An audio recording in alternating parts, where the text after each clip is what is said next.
I stand by the door. I stand by the door. I neither go too far in nor stay too far out. The door is the most important door in the world.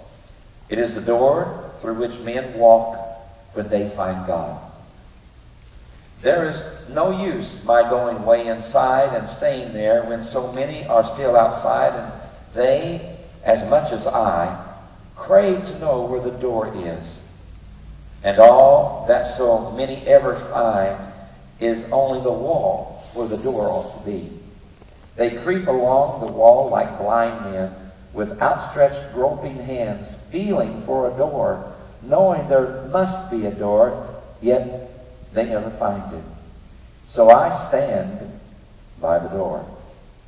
The most tremendous thing in the world is for men to find that door, the door to God. The most important thing that any man can do is to take hold of one of those blind, groping hands and put it on the latch. The latch that only clicks and opens to the man's own touch. Men die outside the door as starving beggars die on cold nights in cruel cities in the dead of winter. Die for want of what is within their grasp.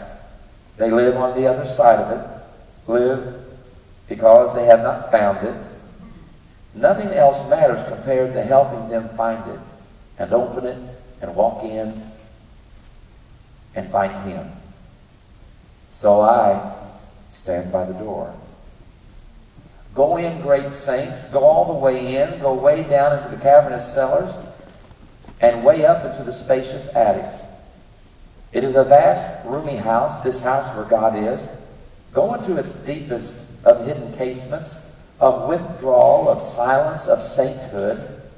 Some must inhabit those inner rooms and know the depths and heights of God and call outside to the rest of us just how wonderful it is.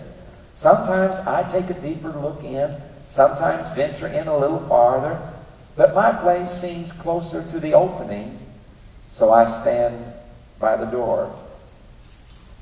There is another reason why I stand there. Some people get part way in and become afraid, lest God and the zeal for His house devour them. For God is so very great and asks all of us, and these people feel a cosmic claustrophobia and want to get out. Let me out, they cry. And the people way inside only terrify them more. Somebody must be by the door to tell them that they are spoiled for the old life. They have seen too much.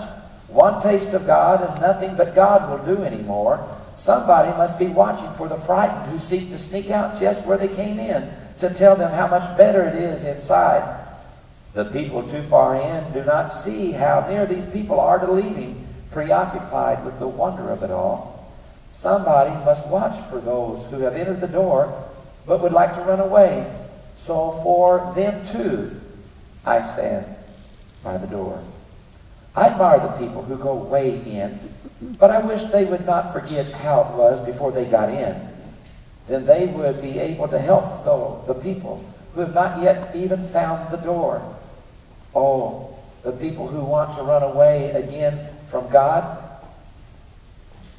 You go in too deeply and stay in too long and forget the people outside the door.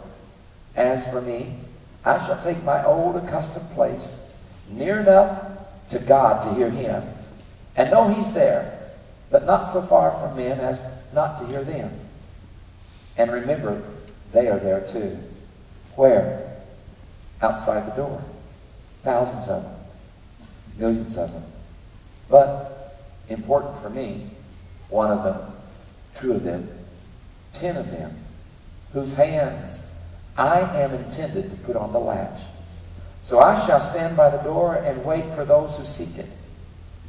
I'd rather be a doorkeeper, so I stand by the door. In our pursuit of going into the deep things of God,